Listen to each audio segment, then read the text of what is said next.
this one of those videos that Auntie wishes didn't have to be made? Actually, it's one that I think should never even need to exist. First, a little housekeeping. This video is for education and commentary only. It is not legal or insurance advice. Policies, coverage, and laws vary by location and situation. If this topic affects you personally, please consult licensed professionals or appropriate authorities. Let me say this clearly, right out the gate. This is not a light conversation. This is not a funny one. And this is not something I enjoy talking about. But it is something that needs to be talked about. Today we're discussing SAM insurance, sometimes called SMML insurance, sexual abuse and molestation, SAM insurance, or sexual misconduct and molestation liability, SMML. When she first saw this, Auntie was a little puzzled. Then Auntie got a little uncomfortable. And honestly, Auntie is offended that this type of insurance even has to exist. Now, I want to give it to y'all straight, no chaser. But I'm also bound by platform rules, so you're going to hear careful language today.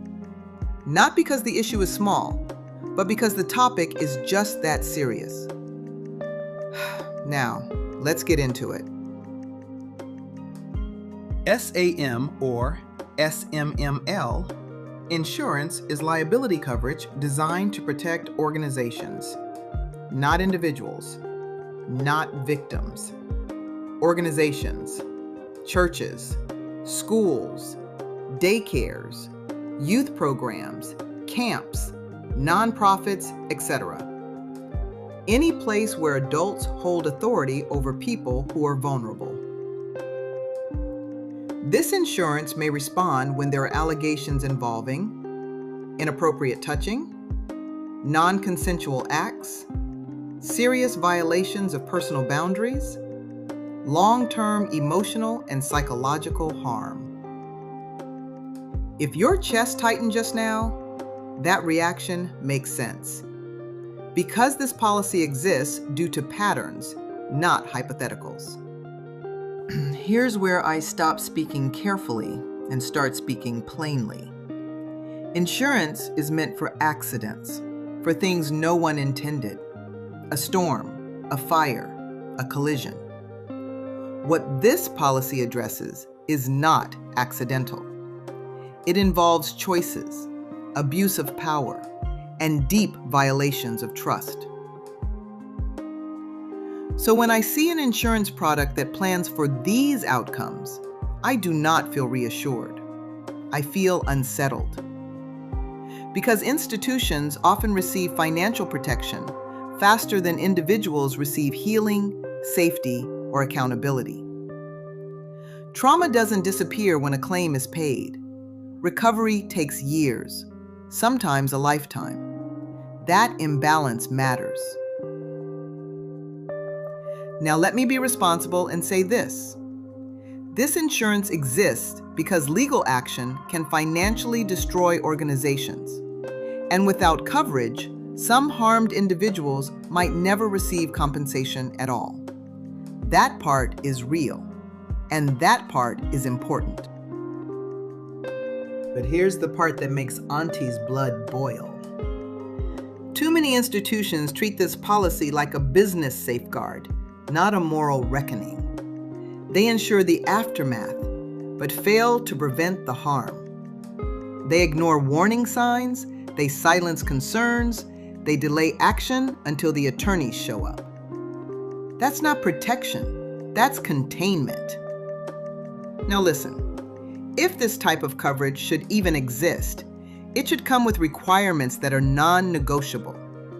Thorough background checks, ongoing training that isn't just a checkbox, clear reporting paths that don't punish the reporter, outside oversight, immediate action when boundaries are crossed. Not just policies on paper, not just statements on a website, but actual safeguards. Because the goal should always be, we never want to need this coverage. Not, well, at least we're insured. I want to say more, and you know that I could. But again, I still have to play by platform rules. So hear this beneath the careful language. This insurance exists because systems failed people who trusted them. And if learning about it makes you uncomfortable, good. Discomfort is often the beginning of accountability. Real safety isn't about premiums. It's about prevention, transparency, and protecting people, especially those with less power. And before we end, this matters. If you or someone you know has experienced a serious violation of boundaries or is dealing with lasting trauma, confidential support is available. In the U.S., the National SA Hotline through RAIN is available at 800-656-HOPE. If you're outside the U.S., local crisis centers, healthcare providers, or trusted professionals can help connect you to support. Healing is possible. And please, if nothing else resonates, receive this. What happened was not your fault. Stay safe. Auntie loves you.